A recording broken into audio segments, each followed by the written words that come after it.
Nama saya Sita. Saya menghabiskan waktu saya sejak remaja untuk mencari orang paling berdosa. Kalau agama benar dan manusia akan mendapatkan balasan sesuai dengan apa yang dia lakukan. Ada gore-nya atau tidak? Aku sama teman-teman yang ada di depan ini semuanya adalah orang-orang yang sepakat bahwa film itu tidak boleh eksesif. Kita tidak boleh menampilkan adegan apapun, termasuk kekerasan, termasuk juga gore yang berlebihan dan tidak sesuai dengan cerita. Jadi kita sesuaikan semuanya, ada porsinya. Film kita sudah lulus sensor dengan batas usia 17 tahun ke atas. Menurut saya dan teman-teman ini adalah batas usia yang cocok karena temanya adalah tema seperti ini. Jadi mungkin untuk anak di bawah 17 tahun ke atas bisa ditonton tapi didampingi ya teman-teman. Satu itu, jadi nggak ada gore yang berlebihan, ada kekerasan tentunya sesuai dengan temanya tapi tidak ada yang berlebihan. Yang kedua,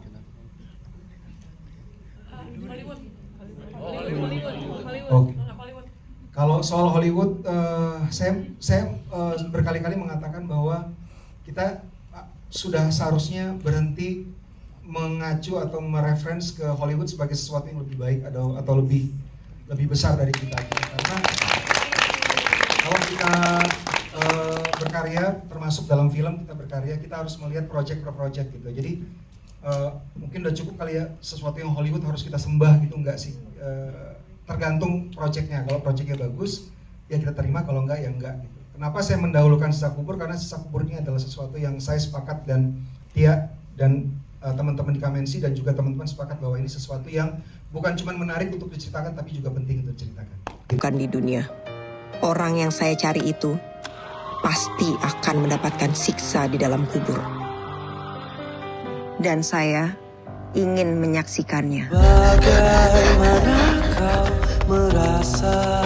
Indonesia itu tidak ada persaingan karena sama-sama belajar semua. Baik itu filmmakernya, baik itu aktornya, baik itu filmnya, menurut saya semuanya masih belajar. Jadi kita tumbuh bersama, mudah-mudahan semua film yang tayang di bioskop menemukan audiensnya sesuai dengan potensinya. Jadi menurut saya nggak ada persaingan sama sekali, mudah-mudahan sama-sama sukses dan mudah-mudahan sama-sama bagus gitu ya. Saya support semua film Indonesia. Kalau teman-teman mengikuti sosial media saya, setiap ada film Indonesia yang bagus, saya akan excited sekali. Jadi kita sebagai filmmaker dan sebagai pekerja film harus saling support sih. Kalau misalnya ada yang baik, kita dukung, kita support, kita siarkan supaya mendapatkan apa yang seharusnya didapatkan gitu ya. Baik. Terus yang kedua, tadi apa sih?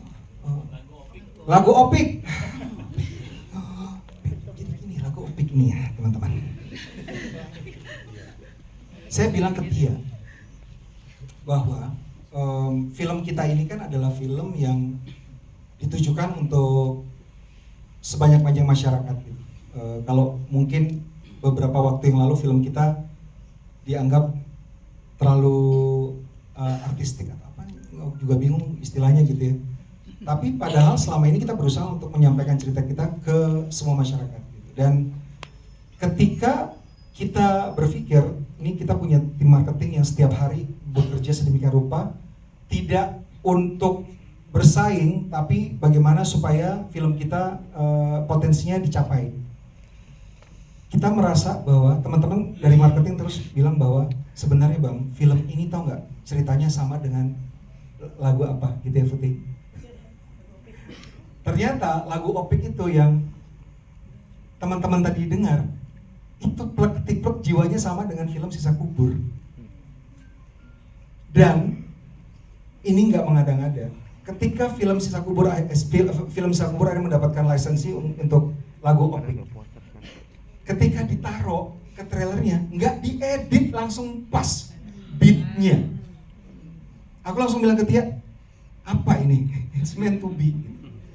Jadi kenapa lagu Opik? Karena jiwanya sama dengan apa yang ingin kita sampaikan di film Sisa Kubur. Bangga akan dunia yang sementara, bagaimanakah? Nanti orang itu akan kita kubur di sebelahnya untuk mastiin kalau benar dia dapat siksa. Tentu semakin dengan perjalanan film, karena sebenarnya saya juga tidak menempuh jalur pendidikan formal untuk menjadi seorang aktor gitu ya, baru mungkin 7 tahun ke belakang gitu mengambil special course gitu untuk keaktoran gitu. Tapi belajar dari satu film ke film lain sampai dengan di Siksa Kubur, akhirnya ada satu hal yang sudah lama saya ingin lakukan dan tidak bisa di semua film. Apa yang coba saya lakukan bersama Bang Joko tentunya sebagai sutradara di Siksa Kubur menghadapi karakter Adil ini selalu bisa diaplikasikan di semua film gitu. Karena kadang-kadang ada ruang-ruang yang membatasi hal itu. Tapi senang sekali memiliki seorang partner, collaborator, director seperti Bang Joko yang memberikan ruang untuk berdiskusi. Jadi sebenarnya ya diuntungkan karena apa yang coba saya propose diterima gitu ya sama Bang Joko. Sedikit banyak soal bagaimana kira-kira Adil, karena Bang Joko udah menulis karakter itu secara lengkap, sebenarnya udah sangat amat clear. Saya hanya ingin mencari tahu kira-kira membawakannya seperti apa gitu. Ya udah sih sebenarnya gitu Bang. Terima kasih. Berarti orang yang akan kita kubur juga akan dapat siksa. Orang ini siapa sih? Orang paling kejam yang pernah aku kenal. Kamu main-main sama agama sih. Gimana kalau ternyata agama itu benar? Mau mainin agama ya? Mau cari peristah agama? Kalau nggak ngerti agama nggak usah. Tadi mau dijawab dulu mungkin? Soal, Oke. Oke. Perbedaannya ya ceritain tentu jauh berbeda gitu ya, karena proses kreatifnya jauh berbeda. Kemudian saya cukup lama tidak memilih untuk tidak mengambil film horor yang mungkin masuk ke kami di Arya, karena saya masih belum terlalu cukup percaya diri untuk terlibat dalam sebuah film horor gitu. Sampai akhirnya kemudian skenario ini datang tidak dalam bentuk skenario dulu, tapi Bang Joko WhatsApp dengan menjelaskan bahwa ada satu karakter yang amat sangat menarik buat kamu dan kayaknya ini akan cukup menantang gitu karakternya. Saya bilang waduh apa nih gitu. Saya baca skenario dan lain-lain. Iya udah, saya nggak punya alasan untuk kayaknya waktu yang baik untuk kembali ke film horor dan ditangani oleh Joko Anwar, karena itu ucapan saya beberapa tahun yang lalu saat film bukan PTJ, Pengabdi Setan yang pertama itu tayang, dan saya mengatakan bahwa itu adalah film benchmark film horor Indonesia. Jadi kalau saya bermain suatu hari nanti di film horor, ya minimal harus seperti itu. Artinya kalau bukan Bang Joko, saya nggak tahu gitu. Jadi tawaran itu datang dan alhamdulillah saya bisa menyelesaikan bersama teman-teman semua, dan mudah-mudahan hasilnya bisa dinikmati penonton. Karena saya percaya bahwa film ini sangat amat relevan dengan apa yang terjadi hari ini. Apapun itu silahkan diinterpretasikan sendiri, tapi sangat amat relevan. Itu aja. Ada dua orang yang kalau nggak ada mereka berdua kayaknya filmnya nggak selesai. Ngomong agama.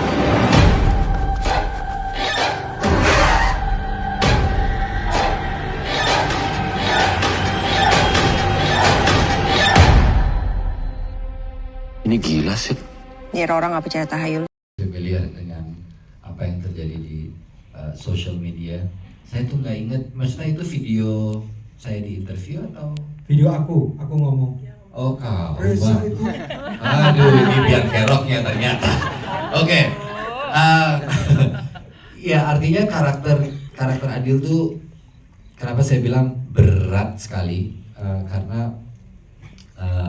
menurut saya ketika kita punya banyak dialog gitu ya, kesempatan kita untuk mengatur bagaimana dinamika emosinya, kemudian bagaimana mungkin blocking bahkan akan sangat berpengaruh gitu ya, gestur dan lain-lain itu lebih punya alat gitu untuk mewujudkan itu. Nah tapi di sini Bang Joko ngasih saya satu challenge yang berat sebenarnya, bahwa Adil itu banyak memendam, dia banyak memendam segala perasaan-perasaan yang dia lalui dari masa kecil ya tentunya, dan kemudian sorot mata menjadi salah satu hal yang penting untuk bisa di-emphasize gitu. Jadi ya bekerja ekstra untuk menampilkan itu,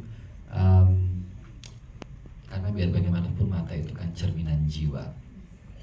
Jadi mudah-mudahan itu tercermin apa yang dirasakan oleh Adil dan journey-nya dalam film ini. Ngomong agama.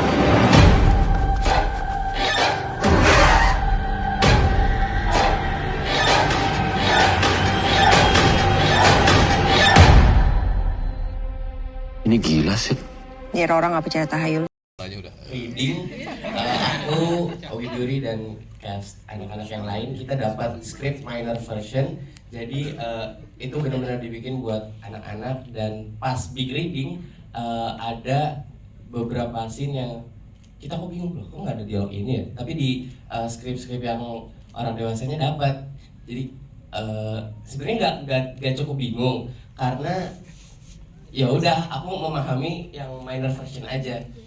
Dan Minor artinya untuk anak di bawah umur gitu. untuk anak di bawah umur. Dan disuruh pulang. Iya, jadi aku dibatasin, kamu cuma boleh ikut reading sampai jam segini ya, terus kamu nunggu di luar. Oke. Jadi kita membuat safe space untuk kita syuting juga. Anak di bawah umur tidak terekspos ke tema, nggak ada adegan yang seperti apa, tapi temanya dewasa. Jadi kita bikin sedemikian rupa sehingga anak-anak dan pemain di bawah umur menerima versi yang berbeda dari versi orang dewasa.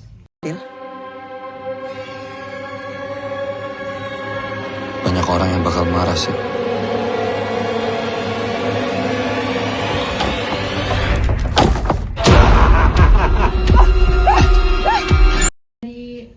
Karakter aku sebelumnya kan ini benar karakter remaja pertamaku. Dibilang sulit sih sebenarnya enggak, cuman mungkin lebih ke menantang. Jadi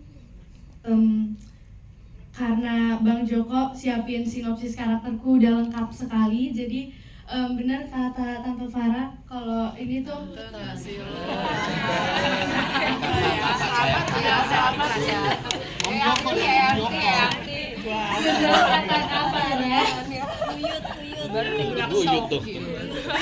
Kak Farah kalau Bang Joko siapin sinopsis untuk setiap karakter tuh lengkap banget, dan itu jadi memudahkan kita, tapi sekaligus sulit karena saking lengkapnya jadi bingung mau mulai dari mana. Tapi aku selalu minta bantuan ibu, minta bantuan bapak, dan bahkan minta bantuan Om Joko, Bang Joko. Dan aku juga minta bantuan Bang Joko dan para cast lainnya untuk kira-kira apa yang bisa aku tambahin lagi di karakter ini biar mungkin lebih biar lebih mantap gitu. Dan itu sih pokoknya aku selalu latihan untuk mendalami peran Sita di film ini.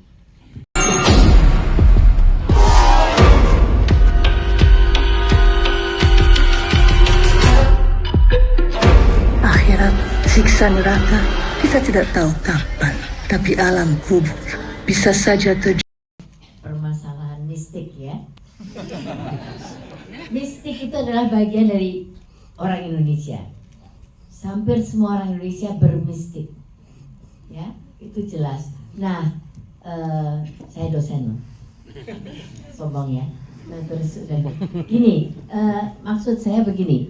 Tapi waktu saya kecil sampai saya kira-kira SMP itu setiap kali nonton film mistik Indonesia tuh kok ada yang nggak masuk di akal ya, gitu. Kok gini ya, gitu. Jadi saya stop, tidak pernah lagi menonton film mistik. Lalu kemudian muncul namanya Joko Anwar. Antara percaya dan tidak percaya. Terus waktu saya ditawarin, anak saya bilang, ambil Ma, ambil. Kenapa? Dia bertanggung jawab. Pertanyaan Mama akan terjawab di sana. Dan saya mengalaminya. Terima kasih Joko Anwar. Jadi pada dirimu besok atau hari ini.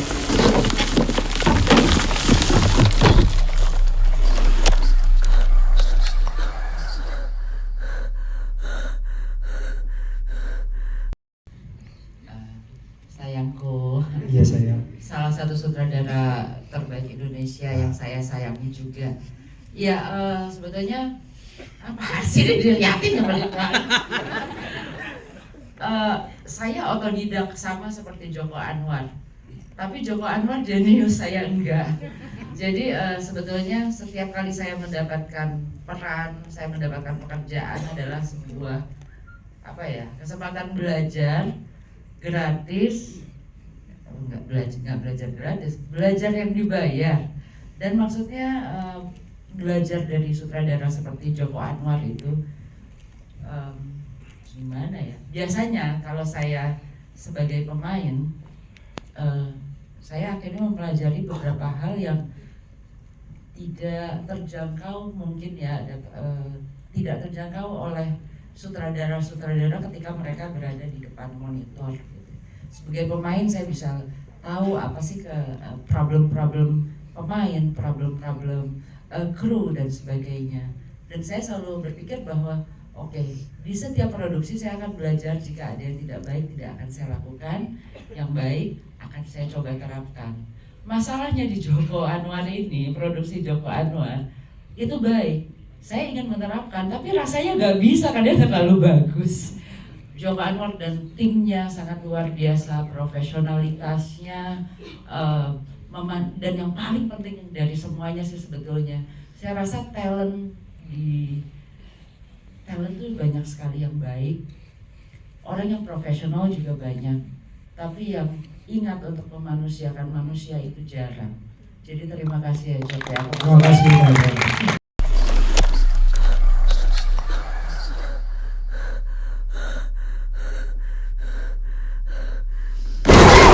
Siksa Kubur hanya di bioskop Lebaran 2024. Aku kepengen satu orang yang ngalamin kayak aku alami juga. Joko Anwar. Arul. Jujur Rul. Jujur Rul. Aku maaf ya Rul ya. Itu karena gue sayang Rul. Karena jujur aja mau main film, bahkan waktu Perempuan Tanah Jahanam Sekalung Jatin, nggak pernah setelah selesai syuting itu linglung. Sumpah. Bukan waktu masih di lokasi aja linglung.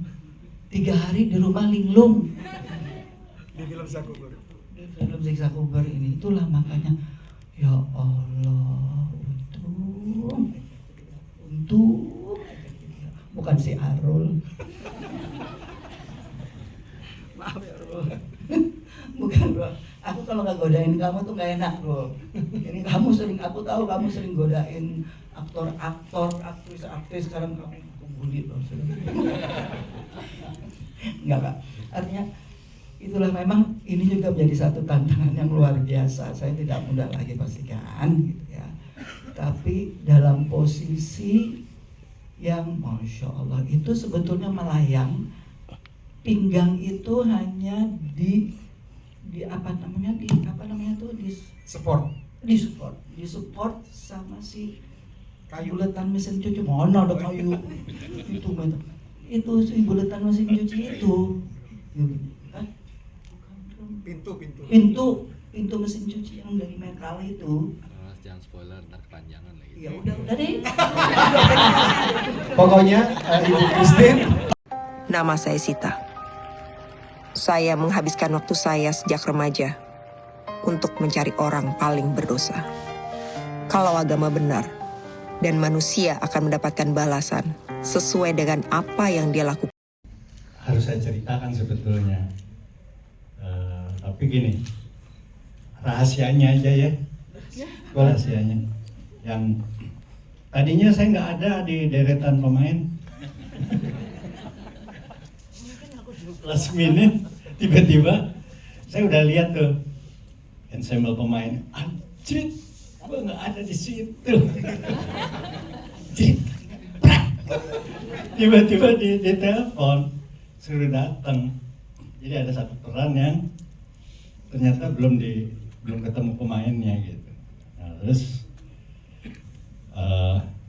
Mas Joko ini cerita seperti biasa kan, menceritakan riwayat hidup saya di. Tahu nggak? Ini gue banget saya bilang. Apanya? Riwayat hidupnya. Jadi ya seperti ini ya, seperti mimpi yang menjadi kenyataan. Gitu. Saya jelasin. Jadi waktu kita mau syuting Siksa Kubur, nggak ada Om Egi Fedri di situ. Dia bilang, Om Egi, maskot kau nggak aku masukkan bang. Aku bilang kurang tua. Karena umur Om Egi sebagai penghuni rumah Joko masih di bawah. Karena aku manggilnya aja Bang ya masih. Kata dia gini, movie magic dituain bisa. Akhirnya Bukan di dunia. Orang yang saya cari itu pasti akan mendapatkan siksa di dalam kubur. Dan saya ingin menyaksikannya. Bagaimana kau merasa? Saya ada yang protes di ujung sana, Fahri Albar. Berbeda. Anda kan sebutnya lagi bukan maskot tapi ada something else. Dan sekarang berperan di Siksa Kubur sebagai salah satu penghuni panti jompo. Nah, terus selanjutnya apa? Saya ingin bertanya, Bang Arswendi ini adalah idola saya sejak zaman dulu. Bahkan setelah sejak saya kecil saya menonton film-film Indonesia, saya adalah fans dari film Indonesia. Salah satunya yang paling berkesan dari sutradaranya Abbas Akub.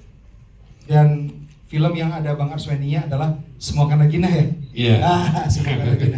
Nah, Bang Arswendi ini adalah satu dari sedikit aktor Indonesia yang sampai sekarang masih relevan, masih bertahan, berkarir di perfilman Indonesia. Saya ingin bertanya, Bang Wendy, refleksi dari industri film Indonesia pada zaman dahulu, terutama ketika Bang Wendy pertama kali memulai karir, dibandingkan sekarang seperti apa? Apakah kita mengalami kemajuan? Apakah kita mengalami ketidakmajuan? Silakan. Iya, pertama saya minta maaf karena kacamata ini bukan buat bergaya karena saya habis operasi katarak gratis, jadi belum boleh kena sinar terlalu tajam. Menjawab Joko, tapi sebelumnya saya mau memuji Joko dulu, boleh nggak ya? Boleh banget. Ya. Saya menganggap sampai hari ini saya menganggap Joko itu adalah filmmaker yang sesungguhnya. Kenapa? Dia mendesain seluruhnya dari A sampai Z, ya. Jadi dari skenario sampai hal ini pun ya, press conference segala macam didesain sampai jadi MC. Jadi dia supaya hemat itu sebenarnya. Ya, dalam film saya sudah cukup lama bermain di beberapa generasi. Di sini juga ada Mbak Nini yang lebih dulu, ada Christine, ada Mas Slamet. Tapi waktu itu saya hanya jadi pemain-pemain biasa saja, ya, pemain-pemain nanggung. Nah, terus pengalaman saya bermain, saya menganggap zaman sekarang ini semakin banyak kemajuan di semua aspek film, baik itu pemeranan, ya, penyutradaraan, ya, apalagi teknologi, semuanya banyak mengalami kemajuan dan saya berusaha keras untuk mengadaptasinya dan saya coba terjemahkan pengalaman saya yang terus-menerus itu di dalam film Siksa Kubur. Saya mendapat kesan atau pemeranan yang baru, cara bermain yang baru. Jadi saya harus terus-menerus memperbarui cara bermain saya, ya, cara berakting saya. Ya. Dalam Siksa Kubur ini saya baru mendapatkan satu peran yang bisa memuntahkan semua yang ada di dalam jiwa raga saya. Bangga akan dunia yang sementara, bagaimanakah Nanti orang itu akan kita kubur di sebelahnya untuk mastiin kalau benar dia dapat siksa. Nggak ada sinyal, nggak bisa diupload. Bisa pinjam sinyal. Oke teman-teman, gimana teman-teman trailernya? Menarik ya, mudah-mudahan insyaallah. Jadi di depan sudah ada barcode, QR code yang teman-teman bisa scan untuk mendapatkan materi dari apa yang kita bicarakan hari ini, termasuk trailer yang baru saja teman-teman saksikan.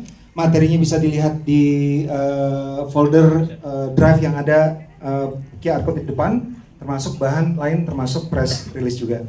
Nah, setelah teman-teman menyaksikan trailer dari Siksa Kubur, saya akan memanggil kembali mereka-mereka yang sudah mengerjakan film Siksa Kubur selama setahun ini, baik yang di depan maupun yang di belakang kamera.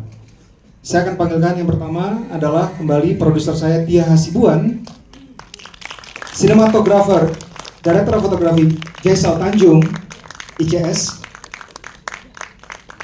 Head of Studio dan First Assistant Director Rivina Julieta atau Mbak Binung, dan Post Production kita Neta Anggraini.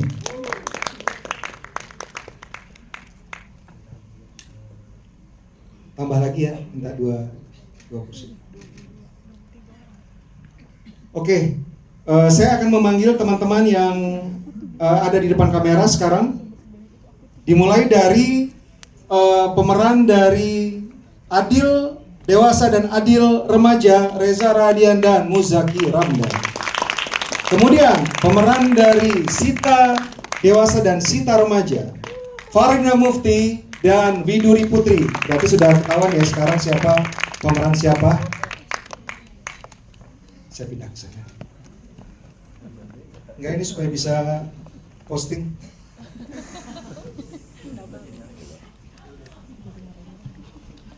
Oke. Kemudian ada Bang Arswendi Bening Suara, Jenar Maesa Ayu, Egi Fedli, Fahri Albar, Haidar Salis, Henry Manampiring, Yayang Senor. Ingat ya, bukan Jajang tapi Yayang Senor. Mian Tiara, Muzaki Ramdan, Nini El Karim, Putri Ayudia, Ramadan Al Rashid, Runi Rudianti, Tony Merle, dan musik director kita Agi Narottam. Berarti orang yang akan kita kubur juga akan dapat siksa.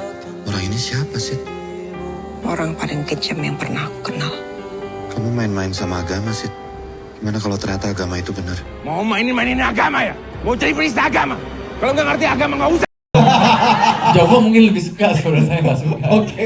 Saya selalu bilang, Jok ini kan spoiler. Enggak apa-apa bro. Enggak bro. Kalau menurut Ai, kita nggak usah bikin teaser, kita nggak usah bikin trailer bro, langsung dikeluarin aja. Buat promo, judulnya aja. Gitu. Istilahnya kayak begitu. Saya lebih apa ya? Sense of belonging saya kadang-kadang lebih dari Joko sendiri untuk project, in every project of this. Ya udah, saya juga mau ngucapin semua kepada semua cast luar biasa. Itu yang bikin saya jadi challenging nomor 1 di sini. Oke. Kalau saya nggak mau bikin film lagi, berhenti bikin film gitu ya, Ai biasanya selalu ngomong, Jok bikin film lagi dong. Oke, gue main ya, oke. Tadinya kalau buat nambahin, tadinya saya ada dia tiba-tiba posting, kan kita baru selesai Netflix ya Jok ya. Nah habis itu tiba-tiba dia posting, ada tuh komen saya bilang, saya lupa komennya. cuma saya komennya tuh excited but not excited apa gitu, but not excitednya karena saya nggak diajak.